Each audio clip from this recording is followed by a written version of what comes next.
तिल, क्या आपके शरीर पर भी कहीं काला या भूरा तिल है, जिसको मूल भी कहते हैं? है क्या? ये तिल देवी और सज्जनों बड़ा रहस्यात्मक चीज है। अष्टांग ज्योतिष के अंदर सामुद्रिक शास्त्र नाम का एक विषय है जिसमें हस्तरेखा और शरीर विज्ञान को देखा जाता है। और ज्योतिष के अनुसार शरीर पर स्थित तिल यानी कि मोल्स का विशेष महत्व भी माना जाता है।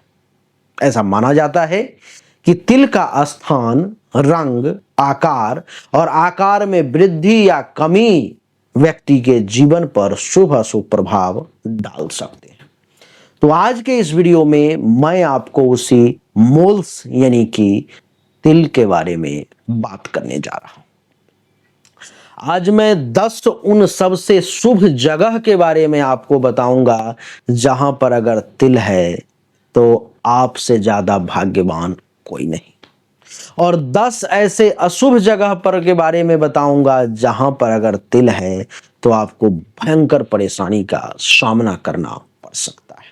देवी और सज्जनों, आइए चर्चा को आरंभ करें, जानने का प्रयास करें कि कौन से वो 10 शुभ स्थान हैं जहां पर तिल आपके लिए बहुत अच्छा रिजल्ट देगा, तो कौन से वो 10 अशुभ स्थान हैं। सबसे पहले शुभ से ही चर्चा करते हैं। शुभ शुभ करके चर्चा आरंभ करता हूं और देखता हूं कि ये चर्चा कितनी रोचक आपको लगती है। पहला स्थान, माथे पर में तिल का होना। देवी और सज्जनों, या माथे के बीच में, भूमध्य में, यहां पर में अगर तिल है, देख रहे हो आप, ये जो जगह है माथा का बीच का जो जगह है, अगर यहां पर में तिल है तो आप ये समझ लें कि ऐसा व्यक्ति बहुत बुद्धिमान होगा, आध्यात्मिक विषय में रुचि लेने वाला होगा और समाज में भी मान सम्मान इसको विशेष तौर पर में जीवन में प्राप्त होगा। ये पहला था। दूसरा, कंधे पर में, विशेषता दाएं कंधे पर अगर तिल हो तो क्या होगा? उसके अंदर नेतृत्व का क्षमता यानी कि नेतृत्व का गुण, साहसी स्वभाव और समाज में ऊंचा स्थान मिलना तय है, उसे मिलेगा ही, कोई दुनिया की शक्ति नहीं रोक सकती। तीसरा, हथेली के बीच में तिल होना, विशेष करके दाईं हथेली में। ऐसा व्यक्ति बहुत भाग्यशाली होता है। पैसे और संतान दोनों का जीवन में इसे पर्याप्त सुख मिलता है, जितना इच्छा करेगा वो सब धीरे धीरे करके प्राप्त करता चला जाएगा। चौथा, छाती पर में तिल होना, बाएं भाग में, हृदय के पास अगर तिल हो तो ऐसे व्यक्ति को प्रेम में सफलता मिलती है, लव अफेयर उसका सक्सेसफुल होता है और भावनात्मक रूप से भी गहराई और पारिवारिक सुख भी उसे पर्याप्त मात्रा में मिलता है, इसके लिए उसे तकलीफ नहीं होती। पांचवा, कलाई पर, विशेषतः दाईं कलाई पर अगर तिल हो तो ऐसा व्यक्ति कलात्मक, लेखन या संगीत में जुड़ी हुई प्रसिद्धि जो है सो इसे मिलती है और ये दुनिया में अपना नाम अमर कर लेता है, बहुत पॉपुलर हो जाता है। छठा, किसी के पीठ के ऊपरी भाग में अगर तिल हो तो ऐसा व्यक्ति मजबूत इच्छा शक्ति वाला और बहुत ज्यादा मेहनती कहलाता है। सातवां, किसी के जंघा पर में तिल हो, थाई पर में। देवी और सज्जनों, तो क्या होता है? यात्रा से लाभ मिलता है, भाग्यशाली जीवन मिलता है और सत्ता से उस व्यक्ति का संबंध होने के योग बनते हैं। या तो वो किसी सरकारी पद पे चला जाएगा या कहीं कोई प्रधान, मुखिया, सरपंच, विधायक, एमपी, एमएलए, मंत्री, किसी भी ऐसे पद पर में जा सकता है। यानी कि सत्ता में उसका विशेष चलना, सत्ता में विशेष संबंध होना ऐसा दिखा रहा है। विशेष अगर मैं बात करूं 8वें पॉइंट की, तो नाक पर में तिल होना। देवी और सज्जनों, जिस व्यक्ति के नाक पर में तिल हो, ऐसा व्यक्ति हठी होता है, लेकिन भाग्यशाली होता है, सम्मानित जीवन जीता है। समाज में एक विशेष पद, एक विशेष मान सम्मान, एक विशेष जो है सो एक प्रतिष्ठा उसे प्राप्त होता है। 9वां पॉइंट, किसी के गर्दन के पीछे तिल हो, यहां पर में, ऐसा व्यक्ति उच्च पद प्राप्त करने की संभावना ऐसे व्यक्ति में होती है। ऐसे व्यक्ति को हाई लेवल का पोजीशन मिल सकता है, ऐसी संभावना है। उसमें भी खास करके प्रशासनिक या शासकीय कार्य में उसे सफलता विशेष तौर पर में मिल सकती है, ऐसा संभव है। 10वां, किसी के कान पर में अगर तिल है, कान पर में, देवी और सज्जनों, तो क्या होगा? विद्या, धन और बुद्धि पर्याप्त मात्रा में इस व्यक्ति को मिलेगा। ज्योतिष या आध्यात्मिक ज्ञान में भी इसकी प्रचंड रुचि होगी और बहुत बढ़िया ज्ञान भी इन सेक्टर में वो हासिल कर लेगा। ये वो 10 जगह थे जहां पर में अगर तिल हो तो कमाल हो सकता है, बहुत अच्छा रिजल्ट आपको मिल सकता है।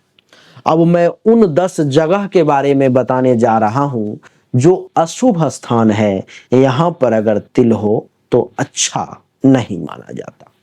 जिसमें सबसे पहला, पैर के तलवे पर में तिल होना। पांव है और पांव के तलवे पर में अगर तिल है तो यह समझिए कि जीवन भर उस व्यक्ति को संघर्ष रहेगा, बार बार स्थान परिवर्तन करना पड़ेगा और मानसिक तौर पर में वो व्यक्ति अशांत रहेगा, डिस्टर्ब रहेगा। दूसरा, गर्दन के आगे तिल होना, यानी कि कंठ वगैरह पर में तिल होना या गले में कहीं पर में तिल होना, इस जगह पर तो वाणी में ऐसे व्यक्ति की कटुता देखने को मिलेगी, विवाद की प्रवृत्ति देखने को मिलेगी और दाम्पत्य जीवन में भी उसको कष्ट उठाना पड़ेगा, ये वो व्यक्ति जान ले। तीसरा, कान के पीछे तिल होना। ये जो कान है और इसके पीछे में अगर तिल हो तो क्या होगा?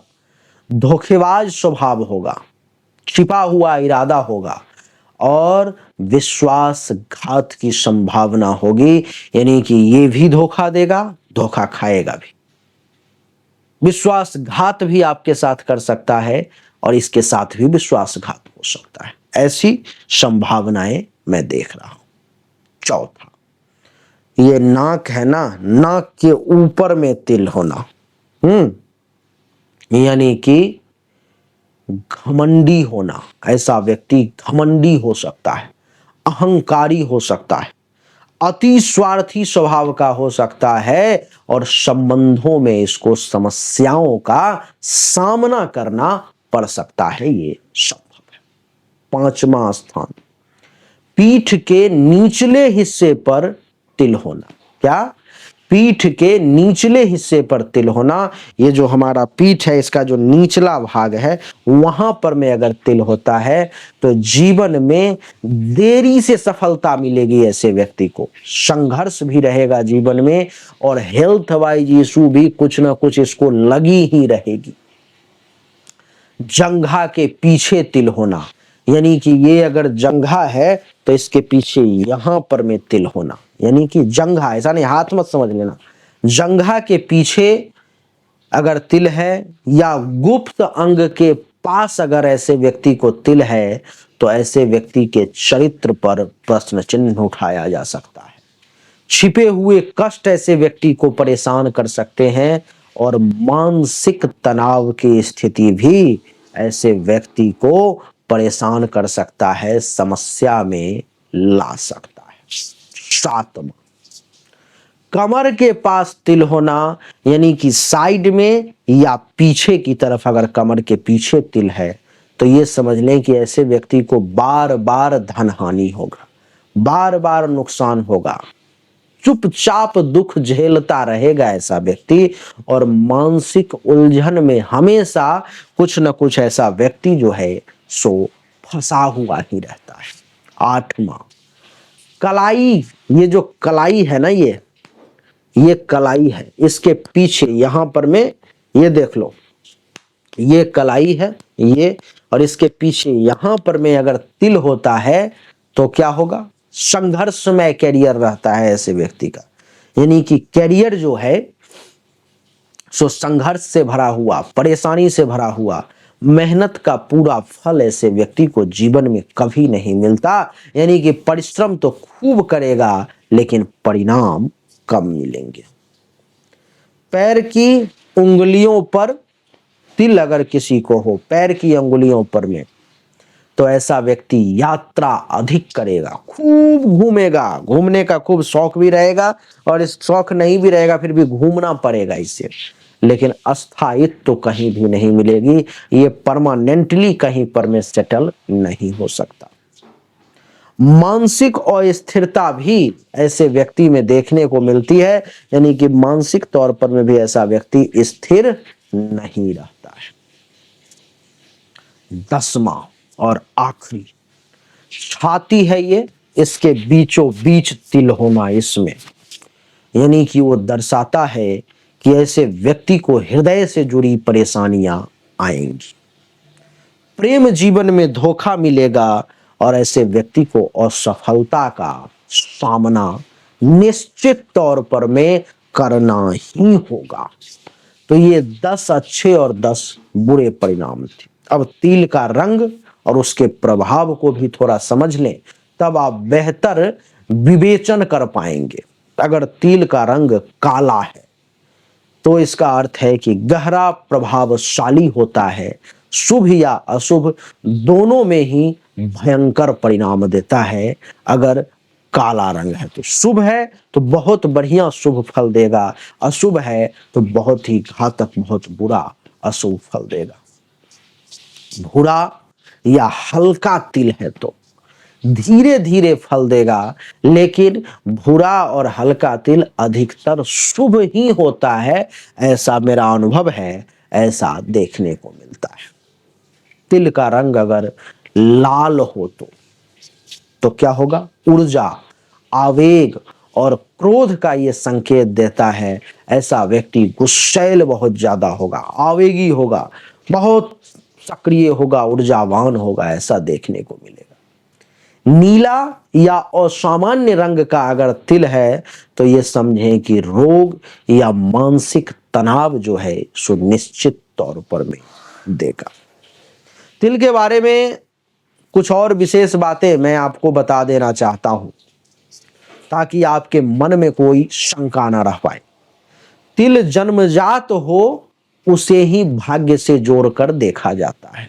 अगर जन्म के बाद कहीं पर में शरीर में जहीं तहीं तिल आ रहा है तो उसका महत्व नहीं है, नहीं है, इस बात को आप गांठ बांध लें। ऐसा नहीं कि यहां पर में तिल नहीं था और एक तिल आ गया, तो अब इसको अगर जोड़ के देखोगे तो ये आपके ऊपर में प्रभावी बहुत कम होगा अथवा ना के बराबर होगा।